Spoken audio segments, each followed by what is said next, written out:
fantastic. Like, it's literally on point. I literally feel like they just, like, there you go, Kung Lao. Like, I'll take you there, out of the game, and just go, pop. There we go, right in the film. Boom.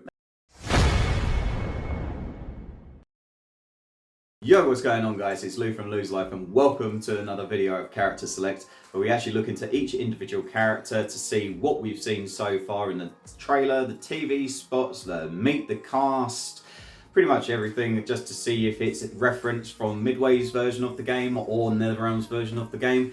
Now, just before we go into this episode, I have to say I'm really sorry, but there are some spoilers. If you don't want to know, then turn away now. You have been warned. But if you're still here, then mate, let's get into Kung Lao's.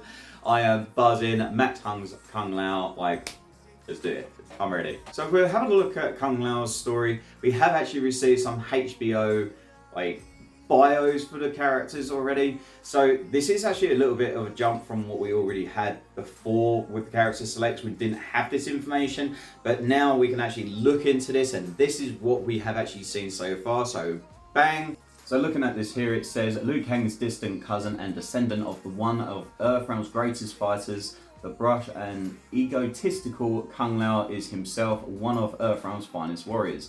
His acumen and adept use of his razor-broomed hat, which he controls with telekinesis, renders him a formidable opponent in any battle. So right there, you can tell that this is actually down to NetherRealm's version of Kung Lao. You could actually see that it says it right there. He's egotistical. Kung Lao is himself one of EarthRealm's finest warriors. Like, he has always been one of EarthRealm's finest warriors, but it's the fact that it's like they're using the word egotistical, because in NetherRealm's version of the game, they made it seem like he's obviously like a descendant from the great Kung Lao, the one that beat Shang Tsung originally, and then not too long shortly after he got taken down by Goro. It's that ancestor, like, we know, and it's always been like from NetherRealm's version that Kung Lao has always wanted to be the chosen one. He always felt like he needed to be just as good as the great Kung Lao, and as if it is in Midway's version of the game, like, he could have been the chosen one, but he decided not to, and then it actually ended up being Liu Kang who was then the chosen one. So it's interesting to see that now this version of like the film of Kung Lao, of Max Huang's Kung Lao, is going to be my favourite version, in all honesty. I love Kung Lao's version in NetherRealm. Like, it's just, it makes sense. Like, you would be annoyed because you would see it as like he was fighting for Mortal Kombat and he won. Like, this whole great story, and everyone looks at him like, oh my god, look at the great Kung Lao.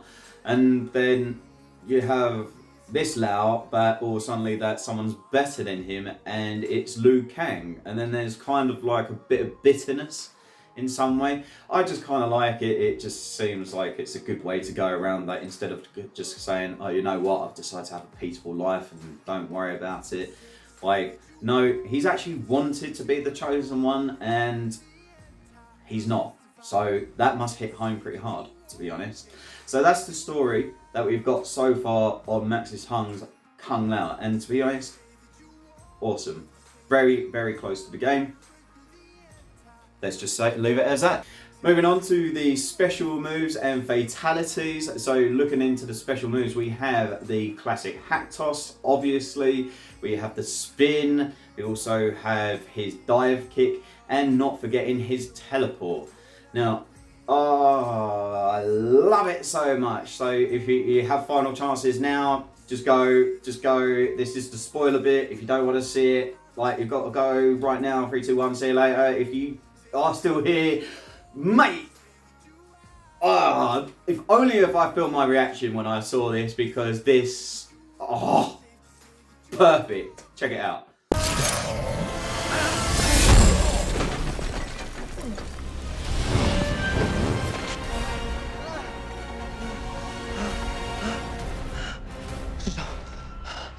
So right there, in that clip right there, you've got the hat toss. Fair enough. We do actually see that in another clip from Kung Lao fighting Cole Turner. Oh, it's so good. You see the hat toss, and not forgetting that teleport. That teleport is looking awesome. And you know the one, it's such the tiniest little bit of detail, but you know the thing, like, original from Kung Lao, I think it's in MK9, he actually goes up out of the screen instead of going down the floor kind of thing. I was kind of a little bit worried that they were going to do that, like, but then, maybe worried is the wrong word, I hoped that they didn't do it, but at the same time, like, either way, as long as there was a teleport. But mate, this is just looking so crisp. I am loving that so far. Like, it's looking good, but you know, we've got 2 more things to see, and this is the one thing I'm really looking forward to seeing. I was like, it's, of course I probably would have said that if I didn't see the teleport and the hat toss, but for me, I really want to see the spin. I really want to see how they're gonna like use that, like visually as well, because so far the like visual effects for Kung Lao itself is fantastic. Like, it's literally on point. I literally feel like they just, like, there you go, Kung Lao. I'll take you there, out of the game, and just go, pop. There we go, right in the film, boom. But seriously, it's on it, boys. I absolutely love it. It's looking so good. Now, finally, we do actually have his fatality as well. I would actually love to see the fact that he is egotistical. So, like, he could be fighting someone, and all suddenly he just, like, does it, and then just turns around, even does, like, the victory pose kind of thing. Like, I would actually, like, I would love that. Like, he would be looking at it, like, doing the victory pose, but, like, looking at someone else, like, looking at Liu Kang and being like, hey, I done it, like, check it out. Hey, that was me. I did that. You know? But, like, I love it. Like, so far, so good. For Lao, he's on point. And shall we even get into the outfit? Yeah, definitely. Hey, again, they've literally, I know that they've got their own twist on it, but it is actually bang on again. And one of the things, if you didn't actually know, like, I saw this from, I think it was an interview or somewhere. I'll need to try and find it again. But basically, they had like 20 different types of hats for him. Like, it would have literally been like a gear system thing, like just looking through them all and just going like, yep, maybe not, glad they didn't, yep. But that's just me being the MK fan. I probably would have said yes to all of them, and it would have just been like stacking up like 1, 2, 3, 4, 5, 6, like just constantly, he's like pop, pop, pop, pop, pop, pop, pop. But never mind, hey ho, I say never mind, that's kind of a good thing, right? But anyway, they didn't, so it's all good. But with that said, guys, I'm actually gonna like ask you one final question. Do you think Kung Lao is the one person that is going to die? And I will say this as I feel like it's going to be a shock factor. And just, I have said this previously in one of my other videos, like very recently as well, do you think he's going to die? But I'm going to put it in here as well, because this is actually something that I've been thinking for ages as well. Like, this isn't just since we've had the trailers. It's like ever since I heard that Kung Lao was going to be in this film, because looking in Midway's version, he literally dies and comes back and dies and comes back, and it's kind of like, but then again, it's Mortal Kombat, they all do. But then I'm just seeing it as like, it's a prequel. I'm sorry that maybe I should have said there was another spoiler, but it's a prequel. But let me just underline that word, prequel, and therefore they got very high expectations that they're doing another one. So a sequel about the tournament.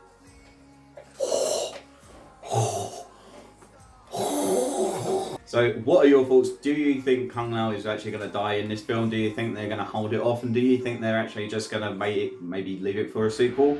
Or thirdly, do you actually think he's not going to die? And do you think it's someone else? Just before you go, I am doing a giveaway for this Mortal Kombat Blood and Thunder issue 1 comic that was done by Malibu in the early 90s. If it's something that you're interested in, all you have to do is simply like this video that you're currently watching, subscribe to my channel and turn on the notifications bell. Then just go over to my giveaway video and comment the word done. Once we get to that 1,000 subscriber mark, I will just do a random comment select to select the winner. So best of luck. If you like Mortal Kombat just as much as I do, then I will see you for the next one. Peace!